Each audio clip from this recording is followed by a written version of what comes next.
Ok, alors du coup, à la demande de Dany, de Paul Moore et de Diama, je vais faire une vidéo rapide un peu pour vous expliquer comment je me suis positionné troisième sur Consultant SEO Paris, sans faire de backlinks du coup, en full édito.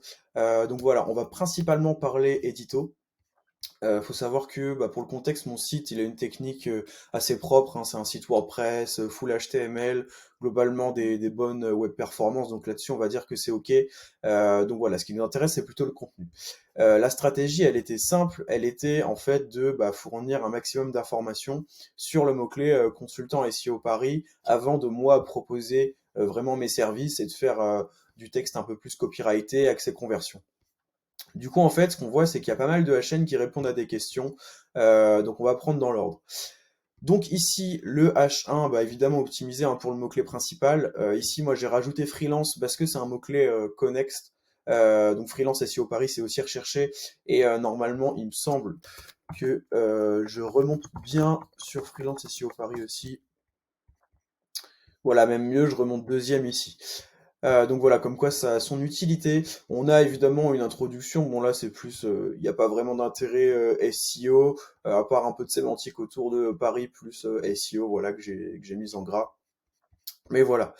Ici, une table des matières. Donc moi, je pense que ça, c'est un facteur assez important dans le sens où ça favorise l'UX. L'UX est quand même intimement lié au SEO. Donc je pense que c'est toujours le genre de petites fonctionnalités qu'on peut ajouter, un peu comme le fil d'Ariane aussi, qui est très bon pour le maillage interne. Voilà. Et après, on arrive du coup sur vraiment le contenu de la page. Donc là, en fait, on voit que je réponds à plusieurs questions.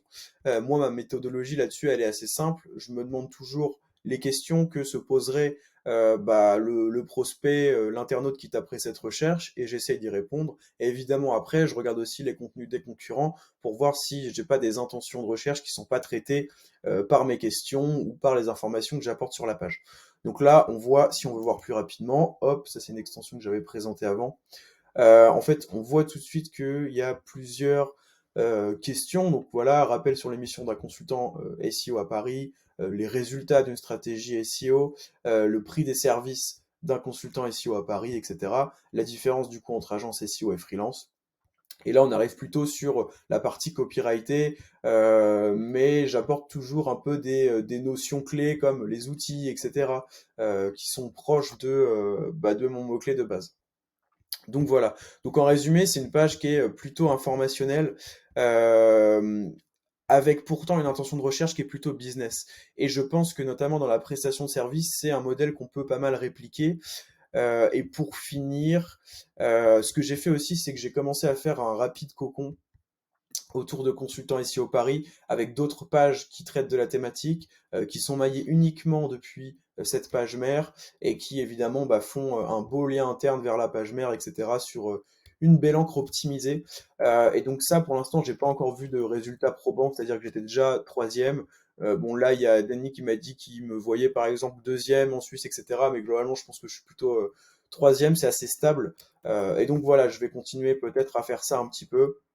Et surtout pour moi, ce qui peut me faire passer là de troisième à premier, ce serait vraiment le netlinking, qui pour le coup ici, vous pouvez le voir, n'est pas du tout développé sur cette page en question, alors que si on regarde la SERP, on voit que les deux premiers ont un netlinking un peu plus développé.